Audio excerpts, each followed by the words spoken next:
সুমাইয়ার রিমু নাকি ভাইরাল হওয়ার জন্য সব করতে পারে। কি করেছি? যে কমেন্ট করেছে তার আব্বুর সাথে গিয়ে কি বিছানায় শুয়েছিলাম নাকি?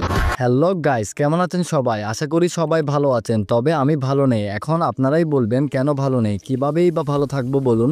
আমাদের তো ভালো থাকতে দিচ্ছেই না এই তোমার Rashid. So guys, video intro দেখে তো বুঝতে পেরেছেন আজকের ভিডিও কি নিয়ে। সো আজাইরা কথা বাদ দিয়ে ভিডিও শুরু করা যাক।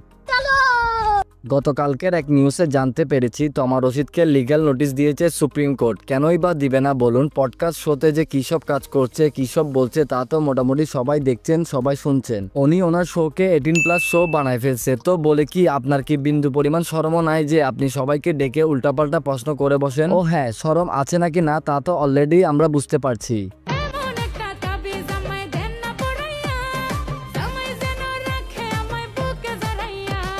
वाह दीदी वाह दीदी नहीं नहीं दीदी वाह दीदी যাই হোক, আসল কথায় আসি। ওনাকে নিয়ে ভিডিও বানানোর আমার বিন্দু পরিমাণ ইচ্ছা নেই, বাট বানাতে বাধ্য হয়েছি যে ওনার কার্যকলাপ ডে বাই ডে বাড়ছে। বাট ফাইনালি গতকালকে তার নামে লিগ্যাল নোটিশ দিল সুপ্রিম কোর্ট, যা দেখে আমার পার্সোনালি অনেক ভালো লেগেছে। কারণটা বলি, আমরা যদি ভিডিও বানিয়ে বলি সে কখনো শুনবে না, বুঝবে না, আর বুঝতে চাবেও না। বাট এখন যেহেতু লিগ্যাল নোটিশ দিল সুপ্রিম কোর্ট, সো আশা করি এই তোমার উচিত লাইনে চলে আসবে।